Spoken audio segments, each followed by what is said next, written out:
So we're getting into a conversation this hour, and our guest is already seated. Stephen Matee is the Education Senior Program Manager with the KCB Foundation, and he's here with us today. Stephen, good morning. Good morning. Karibu sana. Thank you. You're in the hot seat of the Situation Room, and you'll be looking into some insights that we've been talking about for the last couple of weeks. Actually, the last 3 or 4 weeks, actually, when we've been looking at how, folks are able to use their skill and match this skill to opportunity. Most times, the skill and the education component, they don't seem to meet. And then the opportunity is somewhere out there, but then somehow, the KCB Foundation has been bringing all of this together to then be able to ensure that folks can, have a shot later on at their career. So as we go and dive into that conversation, some of the things that we'll be talking about today is, AI, artificial intelligence. We had a big conversation about this yesterday, but then looking at what it can actually do for education. So, we're very excited to have that conversation with you today and looking at some of the insights we'll be looking into. However, let's welcome you properly to the Situation Room. CT has proverbs from the continent. I'm sure you must have heard of them. And he will give us the one for today. You tell us what you think about it and how you would interpret it. Our proverbs for the whole of this week are from the Republic of Rwanda, whose capital is called, it's written Kigali, but I'm told that's not how it's pronounced. How is it pronounced? Kigali. All right. Okay. The K has a ch. The K has a ch to it. Sound. All right. And that's a country with a capital whose K has a ch. That's good. Okay. The proverb. Pregnancy and fire cannot be kept secret.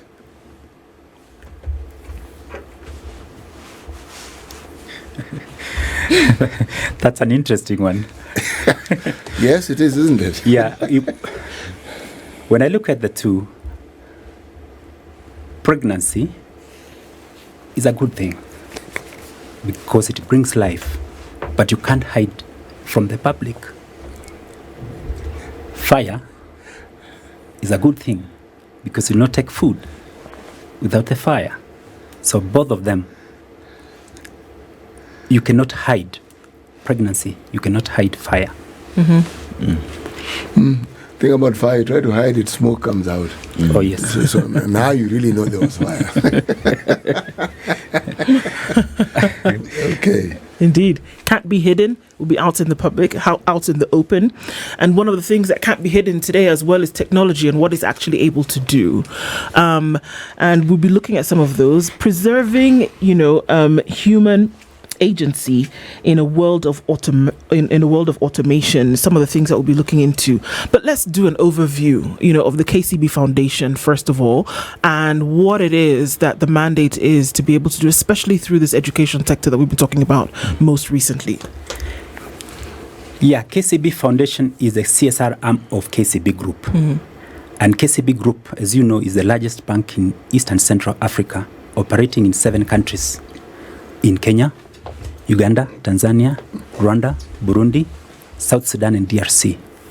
And KCB Foundation is mandated to operate its CSR activities across the 7 countries that I've mentioned. And we run, the foundation's strategy is to run 2 main programs. One is the KCB Scholars Program, which is mainly the high school scholarship program and the tertiary scholarship programs within the KCB. And we call it the KCB Scholars Program. I'll be able to reiterate more about it.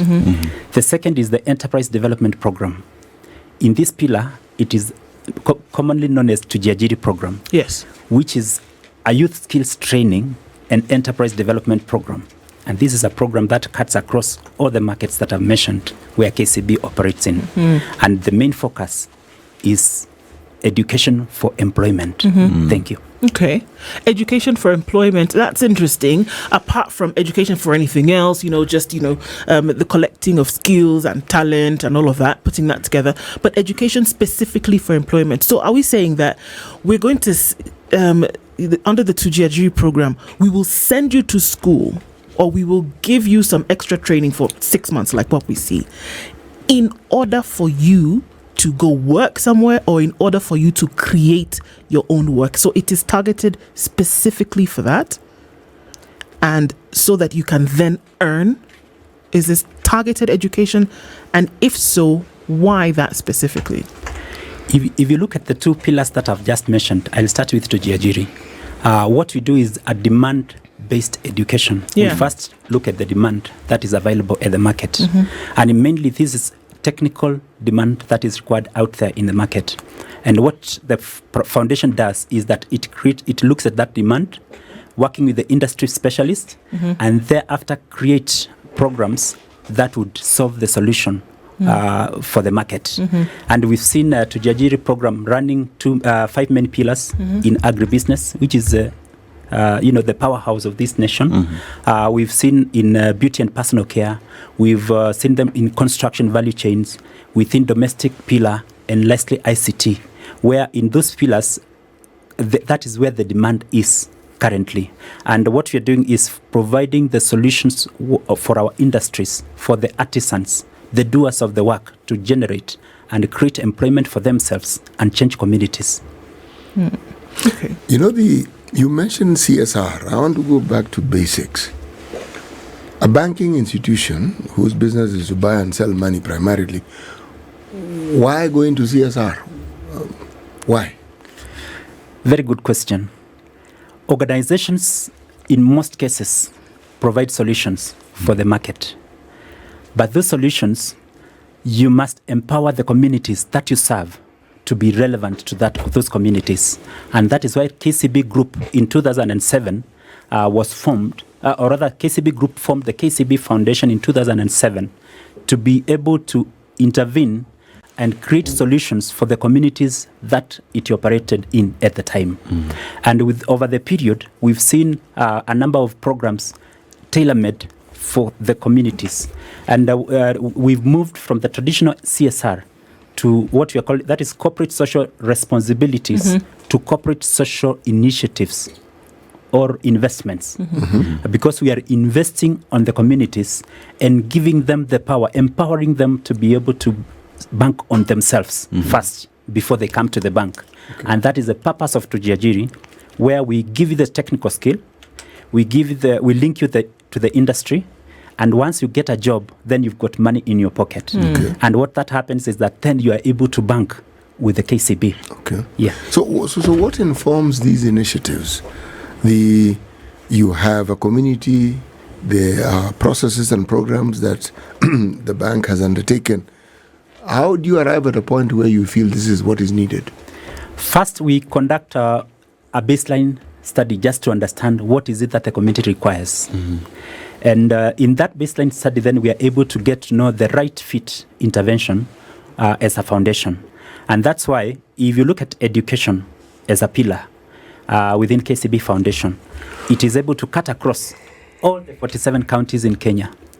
When you look at agriculture, it's only agriculture as a crop. It is only to particular counties in this country. And that is why within that those counties where agriculture can be done, that is where we have interventions related to agriculture as a crop. But agriculture in terms of animals, the ASAL counties, that is why we operate the Mifugo ni Mali program, which is only tailor-made to fit that community for the pastoralist community, where we do, value chain addition. We do a lot of interventions on increasing the productivity of the animals, and thereby empowering them. Let me throw you a curveball. The communities that are traditionally known to be pastoralists, yes, they keep livestock. There are communities that are known to be agrarian.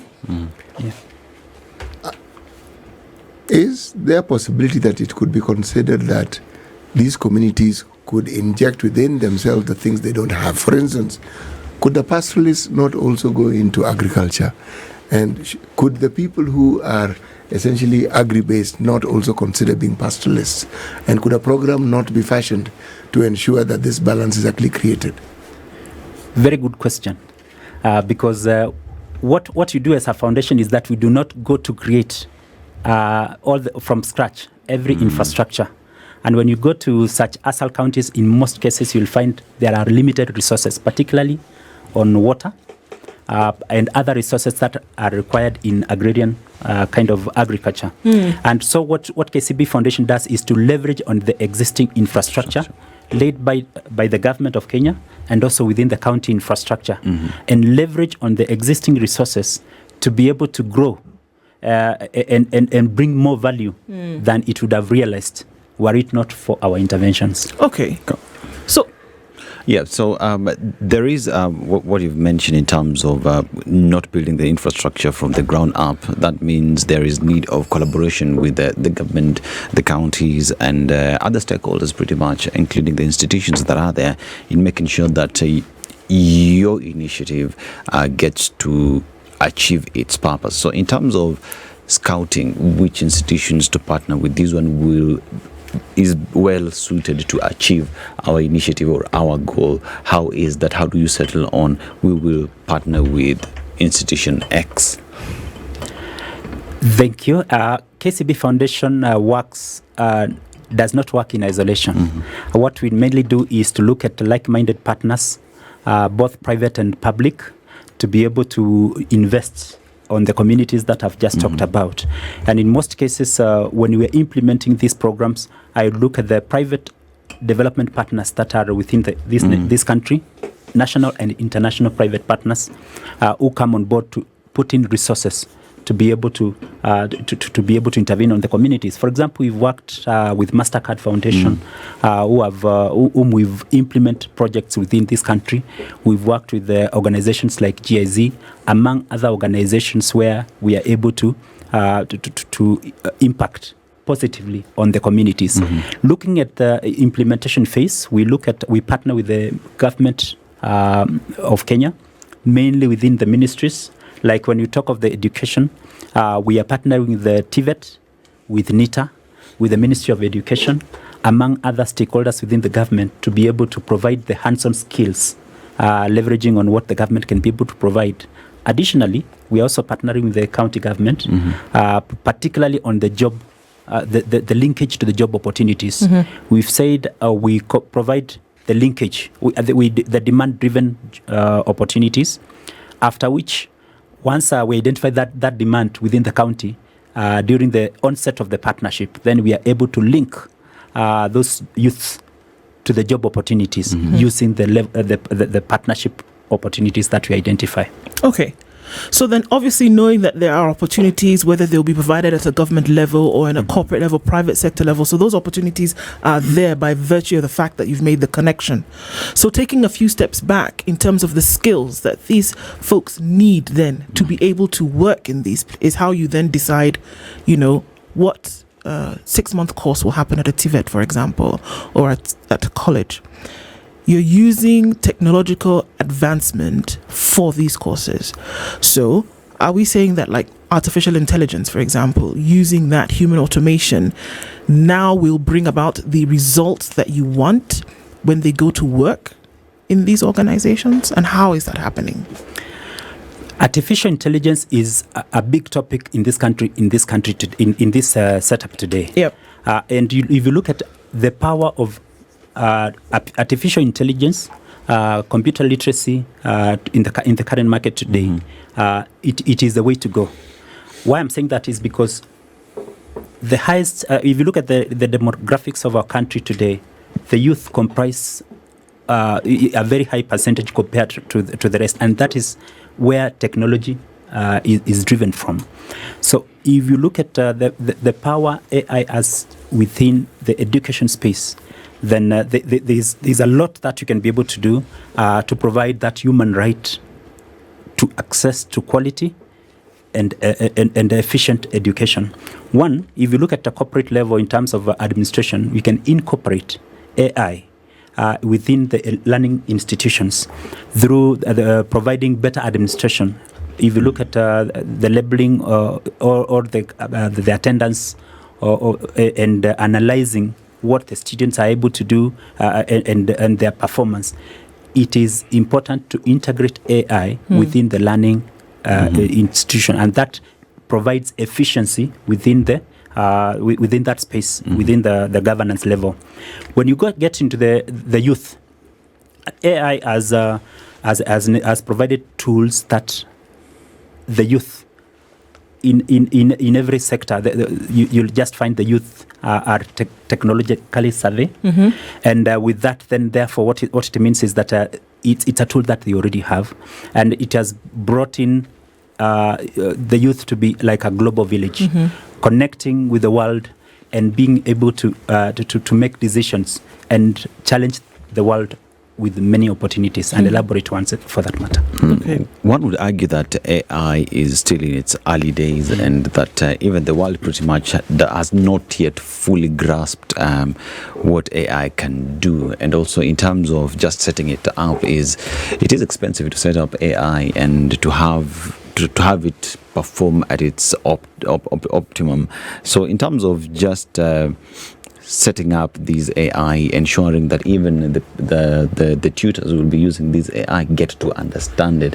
What, in terms of investment, are we looking at from KCB's standpoint in terms of making sure that we have an AI that will help us achieve? Because there's security to be involved, there are servers to be involved, there is training on AI to be involved.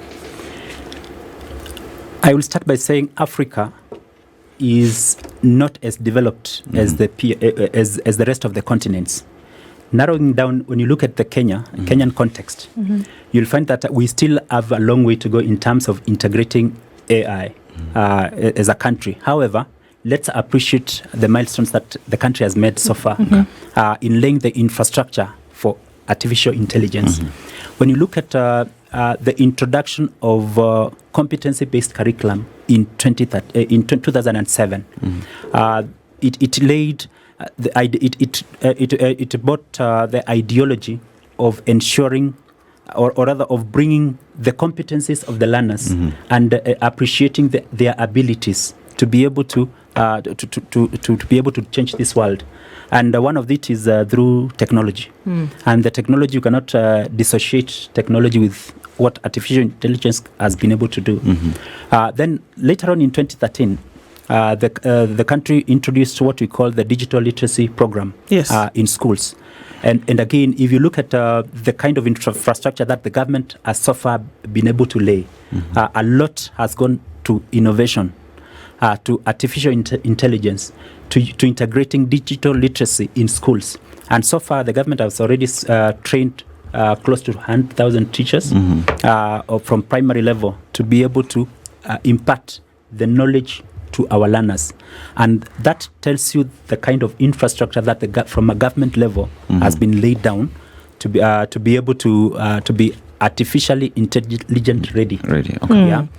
When you get into our context as KCB, as KCB Foundation, you'll realize that as KCB Foundation will be providing the KCB Scholars Program since 2007, acknowledging the need for access to quality education. And since then, we've been able to impact on 5,752 scholars across the country, all parts of this country. And these are youths whom, without our intervention, probably they would not have access to this education. And through that, we not only pay school fees, but we are able to provide the much needed mentorship. This kind of mentorship that we provide is from our dedicated staff within our branches, and also from our teacher mentors within the schools. And a lot of the learnings that we've received from such mentorship is that there is a high demand from our learners getting into careers that are led that are AI related. Okay. That tells you that there's a lot of demand. And as KCB Foundation, we have dedicated, and as KCB Foundation and KCB Group has been very instrumental in support to education initiatives, including providing tablets and laptops that we provided to our scholars, because our program is 100% transition to tertiary. And what we do is that within the tertiary space, we are able to open them up to connect with the world. And connecting with the world is through the laptops, through the gadgets. And we have like-minded partners like the government infrastructure with KEPSA. Yes. Opening them up to the digital opportunities. So what kind of careers then are we looking at folks are getting into? Even if, you're getting to the tertiary level and there's a possibility for you to then go and maybe, do a further degree, get another certificate. But what kind of careers are we seeing that folks who've gone through the program then are entering into? We've seen a radical shift in terms of the careers that these youths are taking. One is cyber security, which is a big take from our scholars. We've seen students taking robotics. We've seen most of the students also taking computer software, computer development, app development, and all computer-related courses. And that uptake really drives these students to be able to connect with the world and provide ready solutions within our industry, within the financial sector, within the education sector, within the manufacturing sector. We've seen lots of changes and with these solutions that they've been able to come up with. Okay. I think that, there are a number of people who don't have an opportunity to tap in, So these are folks who finished high school, definitely, may have done 1 or 2 courses, but find that there's something that you need to be able to activate that job. But are we saying that we need more education, more skills training, or are we saying that what our eventual goal is to put money in the pocket of people? Thank you. We've seen most of the youths just looking for education irrespective of what they want. But what I would advise is let the youth of this country identify what is it that they are good at. What is it that they are able to do freely and with a lot of ease. Then after that, then they look at the opportunities provided within the private space. If you look at the programs within the foundation, for example, you'll realize that we intervene on youths who are out of school with the 5 pillars that I've just mentioned. This is an opportunity where we can be able to tap into what KCB Foundation is doing and what other private organizations and other foundations are doing, and to be able to leverage on the opportunities that are available. One thing that stands out for our Tujiajiri program is the ability to provide you with the skill, the mentorship, and the opportunity to link you up to the industry and to be able to see the world differently from the way you've been able to see the world before.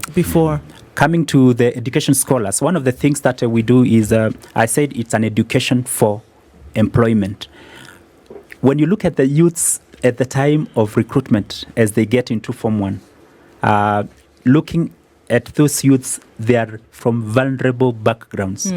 They come from very poor communities, some from Asal counties where they are pastoralists, they are taking care of their cattle just for livelihood. And when you look at them coming into the program and seeing the kind of transformation that they go through, that really inspires me, because you are able to see what education can be able to do to open up to the world, to open them up to the world.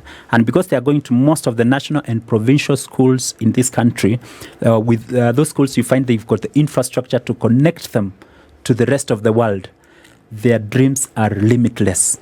I can tell you, as some of the students who have gone to the program, we've seen them go to the Ivy League schools within this continent and within the world, in the US, and we've seen them grow and change the world in many ways. All right. So, I mean, obviously, there are many other areas that we can go into and really trying to tap into the potential that is available that you can use, whether in the workspace or even for further education. Stephen Matee is our guest this hour, and we're looking at what work the KCB Foundation is doing through the Tujiajiri program and focusing a little bit on preserving human agency in a world of automation. How can you make sure that the people themselves continue to give out results and not just only focus on what technology can do. And that's the conversation that we're having this hour with Stephen Matee, who is an Education Senior Program Manager at the KCB Foundation. And even as we look at that, it almost sounds as though we are saying, and the thing for me, the one example that always rings true in my head is the tea pickers in the tea farms. And when the mechanization, when the machines came, there was all this, hullabaloo, and they said, come on, you're bringing in machines, essentially you're bringing in technology, and what that means is that we're going to lose our jobs, right? And it just seems like that's what artificial intelligence is doing, that there's a certain, I mean, just looking at the potential that it has to make the human race and everything that we do so much more efficient in a short period of time. I mean, it's mind-blowing, right? But at the same time, that part of you, it tugs at you and it says, okay, this is great, but then what happens with, things that we can do with our hands that we always used to do, Will AI then, how can I use artificial intelligence to design a dress, but then still be the one to put it together with my hands, like one of the programs that, the 2Jiajiri platform provides for?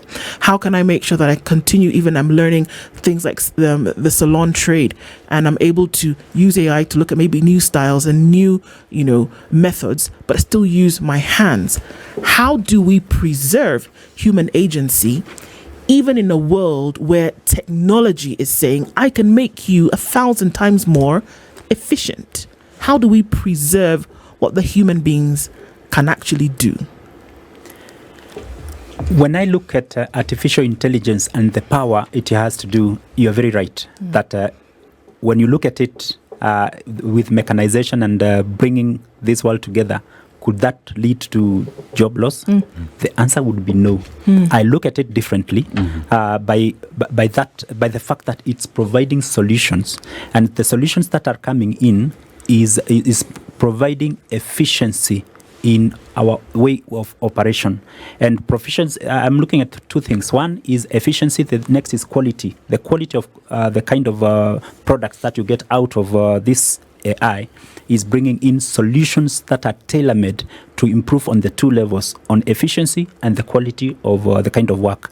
Not forgetting the efficiency in terms of the general management of our industries. When you look at the power of AI and the kind of trainings that are coming in, you cannot avoid the human agency, the human face into any conversation on AI. Why? In as much, if you look at our education sector, for example, when you bring AI, nowadays there's a lot of learning that you can be able to do digitally using AI, getting real-time results through artificial intelligence. But does that then mean that you can get rid of the teacher? The answer would be no.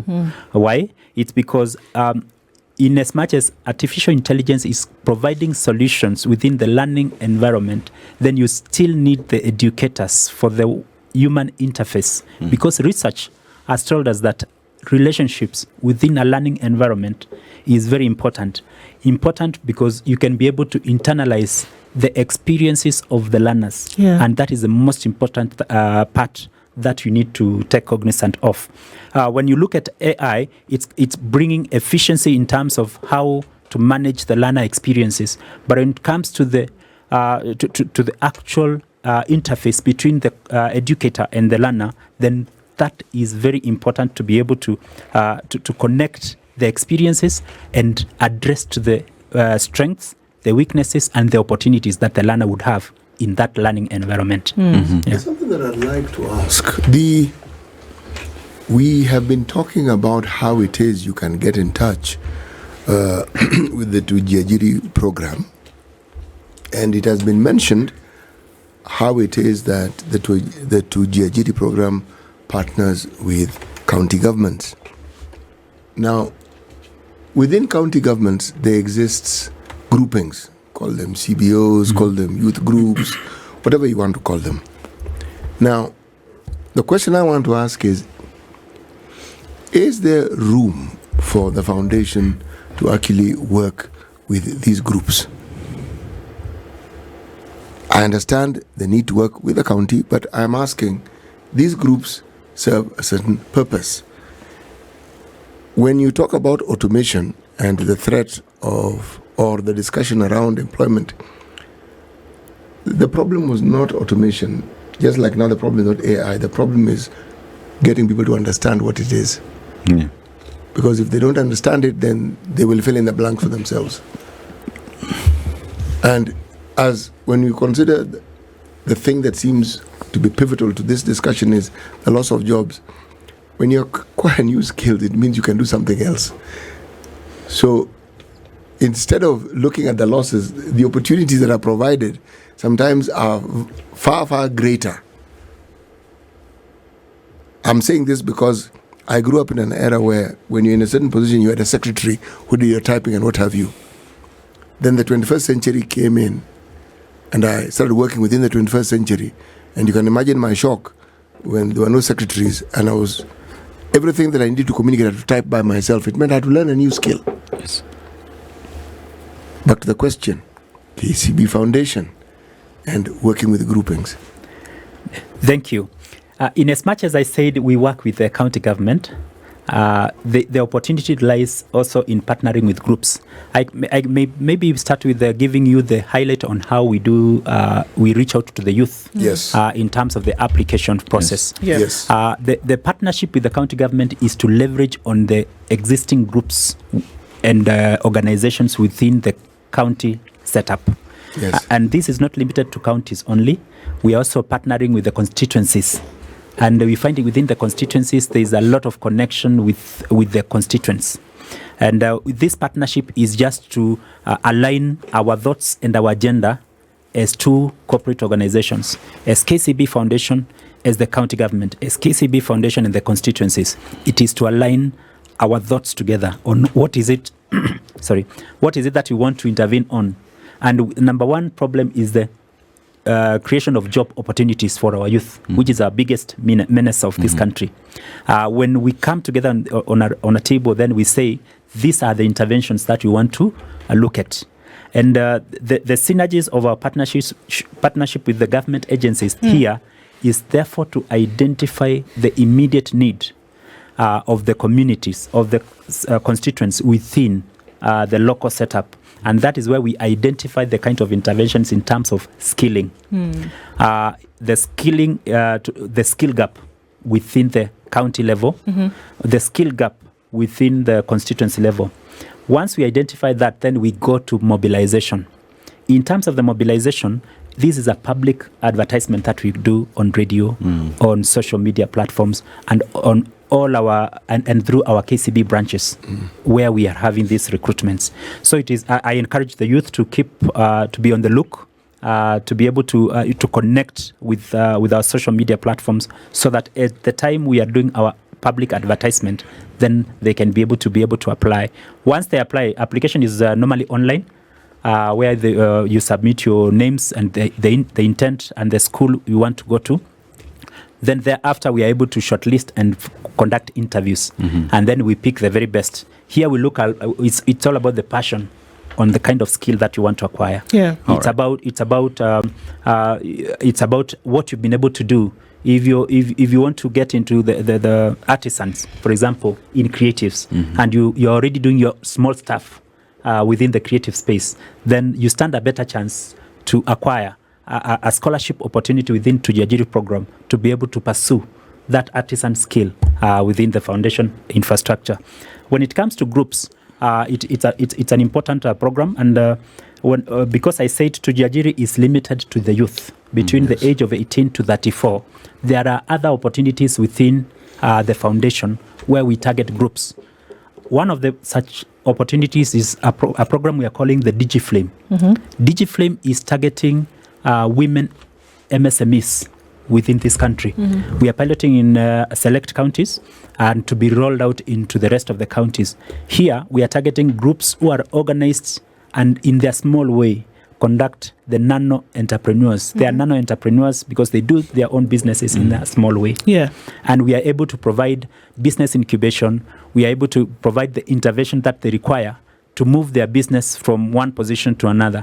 Not forgetting providing the financial, the digital financial access within the program. Now, we talk about the partnerships that there are, the need of working with groups, but there is also another critical partnering that you do, and that is working with agencies like NITA to ensure that the certification that comes from the entire program is credible, something that is authentic, and the group that you are upskilling and giving them this new skill have something to show, that including the partnering with those who give equipment. Let's talk about Bosch. How critical are these partnerships in just making sure that the entire program is rich and achieves the success that it looks forward to?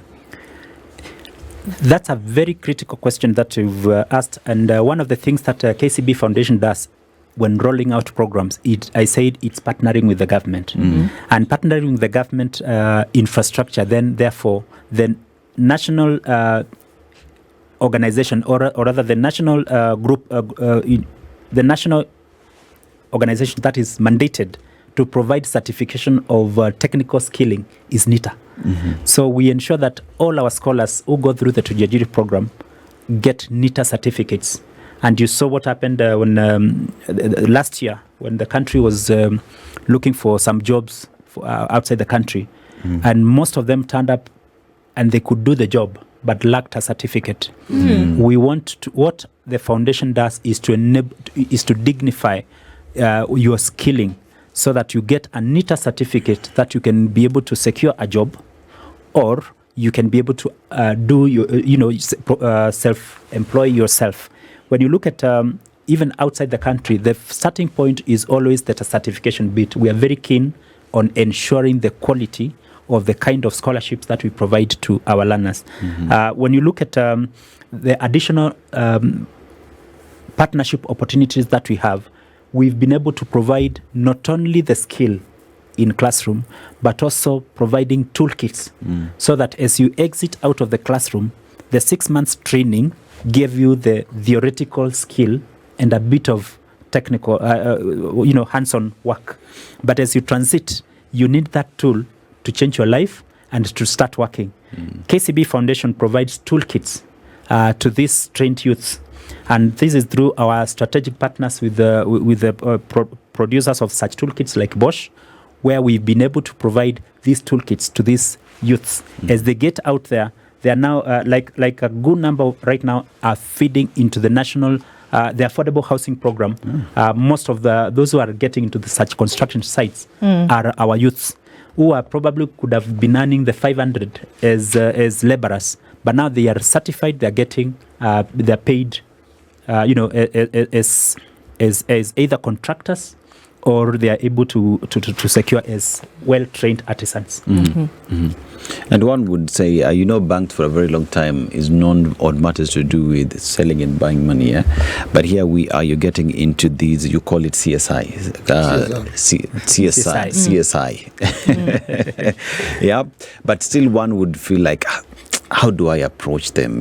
There is the application that you say is online, but in terms of the interviews that you do, we've had the conversations before. It is rigorous, and one need to come in to be prepared, ready to get in. Just take us through that process of, it is work you're coming to do, it is serious. Yeah, thank you. When you look at the application process for coming to the bank, why we are investing on the community, number one, is to bank on we are banking on them first. We are investing in them first before they come to invest with us. I think that is very, very important for us to acknowledge, so that we are building the capacity of our youth within this country, at all parts of this nation, to be able to have money in their pockets and come and bank with KCB.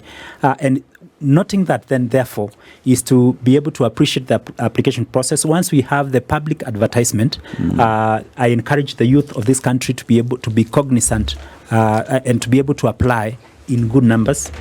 They can be able to walk into any KCB branch within this country. There are over 200 branches across the country, and be able to get this information as at when they require. And once we roll out those applications, because right now we are still, in some counties, we've already started the recruitment, and in the next few months we shall continue with such recruitment. I would request the youth of this nation to be ready with their national IDs and the passion now to apply and be part of our program, and be ready to be part and parcel of this community changing program, the Ajiri program. Do you ever get a situation where the skills required, let's say at county level, for example, but you're not able to match that to those who want to take up, courses in that skill set requirement? And if you do, how do you deal with that? That's a good question. I started by saying that by the time we are rolling out programs, we first collect the demand required for this set of trainings.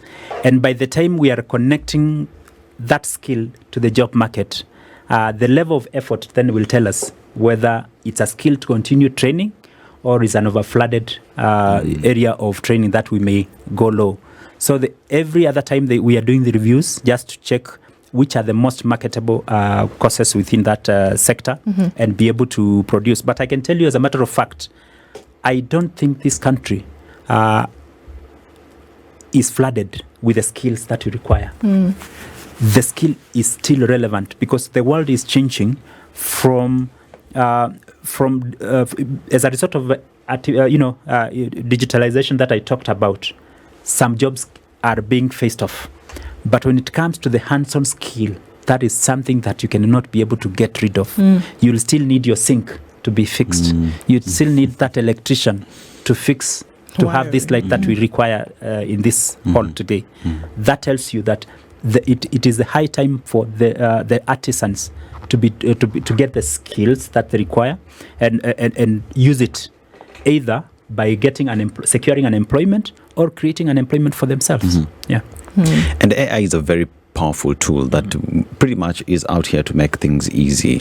And with it now, you say it is not here to take away jobs, but to work together with the hands-on skills that you're talking about. So in terms of what you look at, in terms of the future, in terms of marrying these two together, even at the point of application, implementing the same, how do you look in terms of the future for AI and education? The future is bright. I must say that we are in the era of artificial intelligence, and the future is bright. One is setting up AI to be able to give us real-time solutions within the operating space. That is number one. The second then is to use the same AI to be able to provide the much needed skill, so that if it is a skill on robotics, then we need that skill to be able to provide solutions to industries, to be able to provide solutions within the finance sector, within the education sector, within the agriculture sector, and the like. The other day you saw when the president was in Kimalel, a project that we partner with the county government of Baringo. You saw a young man who had developed an app and using AI is able to connect the farmers to the market. That's a real example of how you can be able to use AI to solve the problem of market access, which is one of the problems that we are solving within that program intervention. So with integrating AI in the education space, I see a lot of opportunity for this country. Number one, the government setting up the infrastructure that is required. We require a lot of policies, AI framework in terms of laying the framework for AI legislation to be able to patent whatever innovations our youth are able to come up with. The second, I look at the technological sector development, where we have the Kenya National Innovation Agency, which is providing facilitation for the Kenyan entrepreneurs, the Kenyan entrepreneurs who are in the tech space. That is providing an opportunity for our tech entrepreneurs to be able to sprout and be able to go and change the communities by coming up with tailor-made solutions that affect our communities. Right. The third is the data and infrastructure, where is now the matter around data integrity and how to be able to manage that data within the confines of the regulations within this country. Thank you.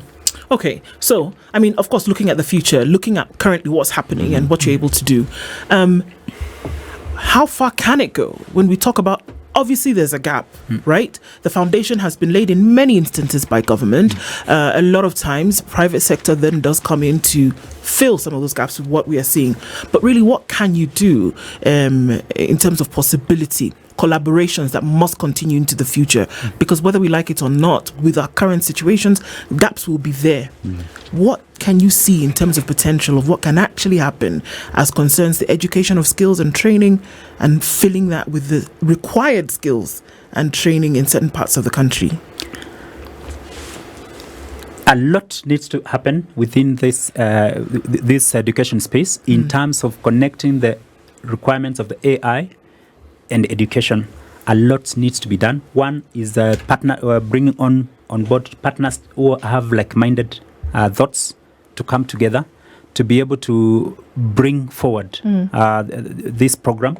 One of the areas that we need partners is to bring resources together, and we encourage private partnership in as much as we also encourage private public partnership to be able to provide resources.